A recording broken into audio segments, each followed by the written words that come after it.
So, you want to move abroad. You've come to the right place. I have 5 tips today that I think are gonna help you. So over the last 8 years, I've lived on 4 different continents, moved to several different cities, and to countries like Spain, Portugal, Vietnam, and Colombia. Over these years, I've made hundreds of mistakes. So I wanted to share a few things that I wish I had known when I first started moving around.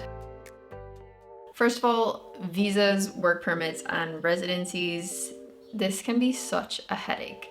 But it really doesn't have to be. You would be surprised how many countries will welcome you with open arms. All it takes is a little bit of research. If you have no idea where to even start looking, I would start with bilateral agreements. So looking at countries that maybe have an agreement with a country you're interested in or one that you have a dream of living in. Check reliable sources like government websites and try to avoid agencies. I've never used them and I've been fine. Now, if there isn't an agreement between your country and the one you were hoping to go to, don't give up. In a lot of cases, there are different schemes in place or different visas available to you, like maybe an artist visa, golden visa, or like a working holiday visa. So it really does depend. And trust me, research goes a long way. Not just for that and for these kinds of documents, but for pretty much everything involved in this process.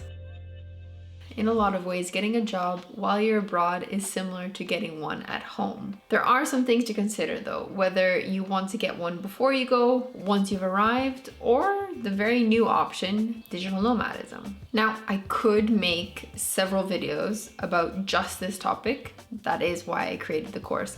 But I want to give you a tip that is going to cover all 3 scenarios, and that's your CV. Whether the language is different from one that you know, that's okay, there's no problem with that.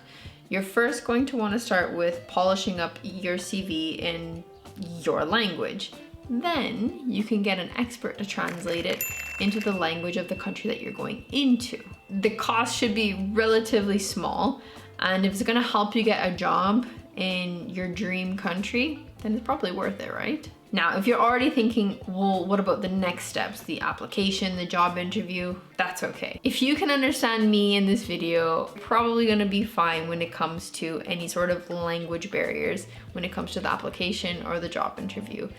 Because luckily nowadays, the world is pretty international and very language friendly. When I got my first job abroad, the interviewer and I ended up speaking in broken English and French. And it wasn't a problem. It all ended up just fine. So please don't let a little language barrier stop you from moving abroad and living your adventure. So you've got your CV, now what? You apply.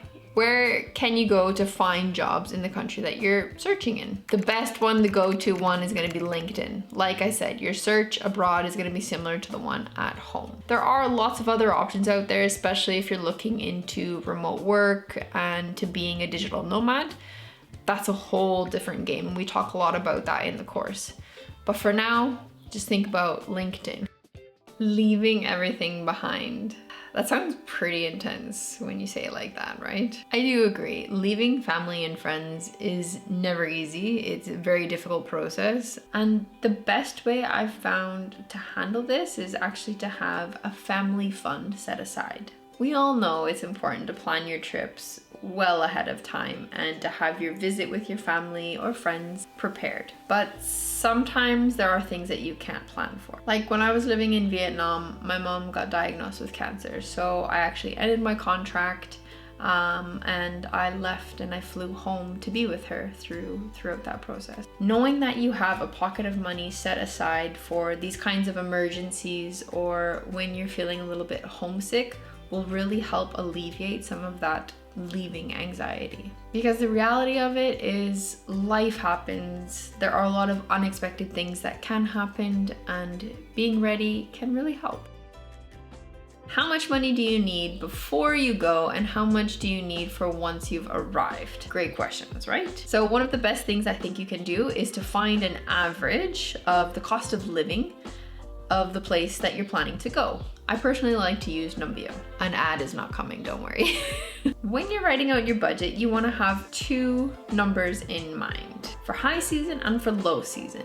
This is especially good for popular destinations like Barcelona, Spain, where there is a high demand and the prices will fluctuate throughout the year depending on that demand. If you really truly have no idea where to start with this, I would suggest taking a peek at the course that I've created. In 2 lessons, we dive into how to budget for startup costs and for your cost of living. And we go through all the ins and outs in there, and there is a resource that I swear if I had had this, I would have saved myself so much money.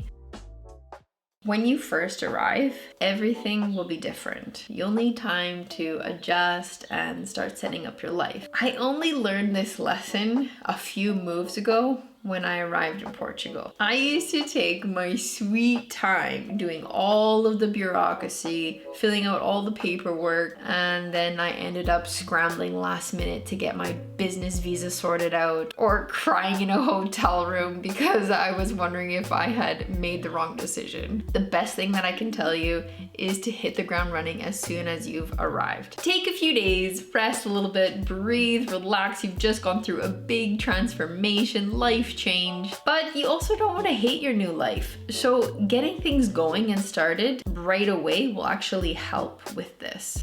So aim to have your phone and your bank account all sorted out within the first week, 2 weeks maximum.